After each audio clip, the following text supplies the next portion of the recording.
es jueves del doctor Jorge Castañeda, profesor de la Universidad de Nueva York, ex secretario de Relaciones Exteriores. Jorge, ¿cómo estás? Buenas tardes.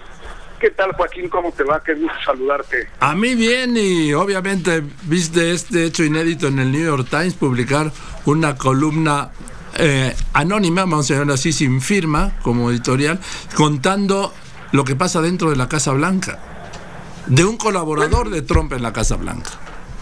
Un colaborador de muy alto nivel, posiblemente de la Casa Blanca o del gabinete, no queda claro si es hombre o mujer.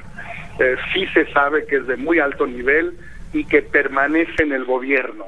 Es un primer tema que hay que subrayar. Segundo, Joaquín, puede ser coincidencia o no serlo, pero este editorial muy crítico de Trump desde dentro de la Casa Blanca se publica al día siguiente de que se filtra a la prensa el contenido del nuevo libro de Bob Woodward, el periodista muy famoso norteamericano que denunció junto con Carl Bernstein el escándalo de Watergate hace ya casi medio siglo, también sobre Trump y sobre cómo funciona la Casa Blanca, cómo ha funcionado la Casa Blanca en estos ya casi 2 años, año y medio de la presidencia de Trump. Entonces, coincidencia o coordinación, el hecho es que son 2 golpes durísimos, secos y a la cabeza de Donald Trump por una serie de colaboradores suyos citados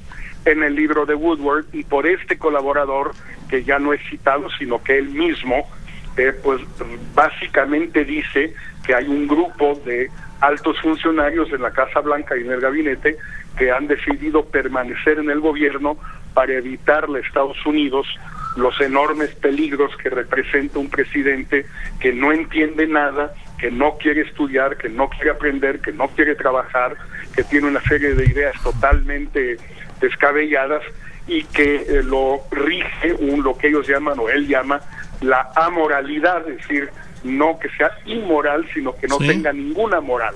No sabe lo que es eso, no sabe lo que es, según esto, ¿no? No sabe que él no sabe lo que es. Es un ataque durísimo por parte de un muy alto funcionario. El New York Times no se hubiera atrevido, Joaquín, a publicar un anónimo si no fuera alguien realmente muy representativo, muy simbólico, muy conocido. Y muy cercano. Muy cercanos, y después salen con el domingo 7 de que era un subsecretario de la Secretaría de Vivienda, pues van a hacer el ridículo, y no tiene sentido para el periódico hacer el ridículo de esa manera. Ahora, lo que está planteándose con todo esto, Joaquín, es que sí se está estrechando mucho el cerco alrededor de la Casa Blanca y de Trump. El cerco jurídico con la investigación de Mueller, el cerco personal con estas denuncias de todos las debilidades, los flancos débiles personales de Trump, el flanco electoral con encuestas que diario muestran que van a sufrir los republicanos una derrota estrepitosa, por lo menos en la Cámara de Representantes, dentro de 2 meses, y el cerco político, digamos, donde sí su base permanece fiel, Joaquín, pero es una base pues cada vez más restringida, digamos, es su 40%, quizás 35% nada más ya a estas alturas, pero con un odio, un desprecio y un miedo por parte del otro 60 o 65% que está empezando a volver ingobernable Estados Unidos en estas condiciones, o eso pienso yo, por lo menos. ¿Quién lo hubiera dicho? Además, Jorge, doctor Castañeda, está el tema de la enmienda 25 sobre las capacidades mentales y físicas de un presidente de Estados Unidos, que necesitaría la mitad de votos del gabinete más 1, pues para destituirlo, ¿no?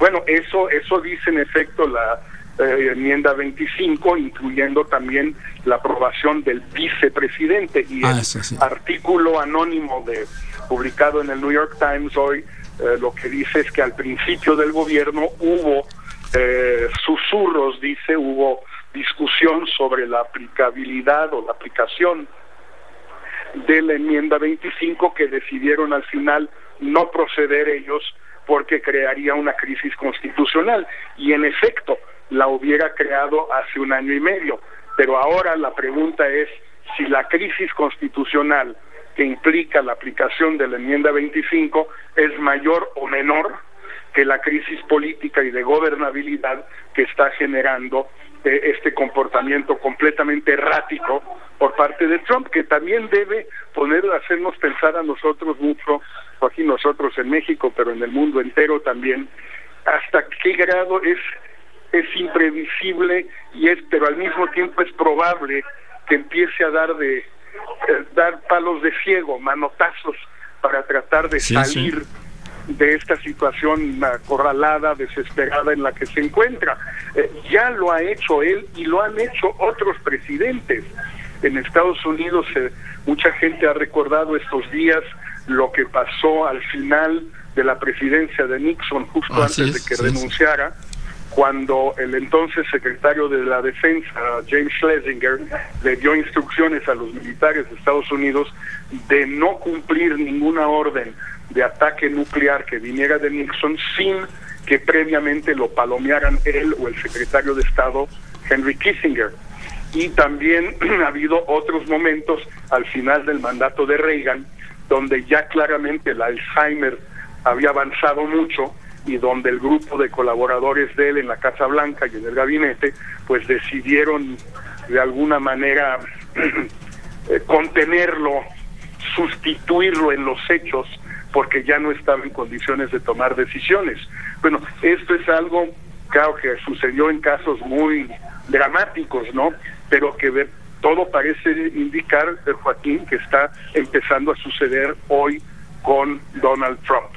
Sí, y además hay que ver, Jorge Castañeda, estamos a 2 meses hoy de las elecciones del martes 6 de noviembre.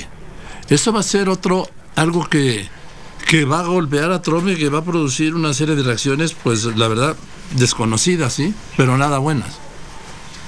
Mira, todo parece indicar, con respecto a las encuestas y al sentimiento de la gente, lo que se percibe, Joaquín, que por lo menos en la Cámara Baja sí va a llevarse una paliza el Partido Republicano y va a ser un referéndum sobre Trump. Pero además de eso, el cerco jurídico se sigue estrechando, es decir, es evidente que hay una enorme presión sobre el fiscal Mueller para que saque su informe antes de esas elecciones que tú mencionas, con toda razón. Y eso quiere decir pues que ya viene dentro de 2-3 semanas, 1 mes, y va a venir muy duro en cualquiera de las hipótesis.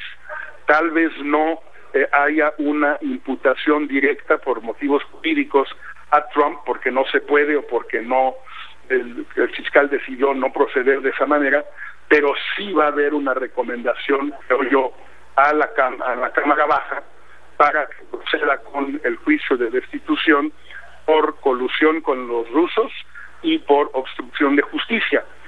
Si los demócratas sacan una mayoría en la Cámara Baja, ese juicio sí, esa acusación más bien, sí va a proceder. En el sistema norteamericano, la Cámara Baja acusa, redacta los artículos de destitución, como les llaman, y el Senado es el jurado. El Senado podría absolver a Trump. Sí, pero ya sería llevar la crisis a unos niveles, ¿no, Jorge? Pues que no habríamos visto desde el final del periodo de Clinton, donde le sucedió esto, pero donde la libró en el Senado, y sobre todo desde Nixon en 1974, cuando prefirió renunciar a cambio de un indulto a ser condenado por el Senado, donde ya no tenía los votos para ganar. O sea, estamos realmente ante una crisis política en Estados Unidos, Joaquín, como no habíamos visto en muchísimos años. Y yo creo que lo que nos falta de ver, Jorge. Así es, falta muchísimo, y ojalá pues nuestra clase política y nuestras élites puedan prestar un poquito de atención a todo esto, aunque yo sé que están más fascinados con la licencia de Manuel Velasco y los gritos, los pleitos entre Porfirio y Fernández Noroña. Yo sé que eso es mucho más importante que todo esto, pero en fin, quizás un poquito de atención a esto. Bien, pues te mando un abrazo, Jorge, muchas gracias, buenas tardes. Un fuerte abrazo, Joaquín. Que estés muy bien, el doctor Jorge Castañeda, profesor de la Universidad de Nueva York y exsecretario de Relaciones Exteriores.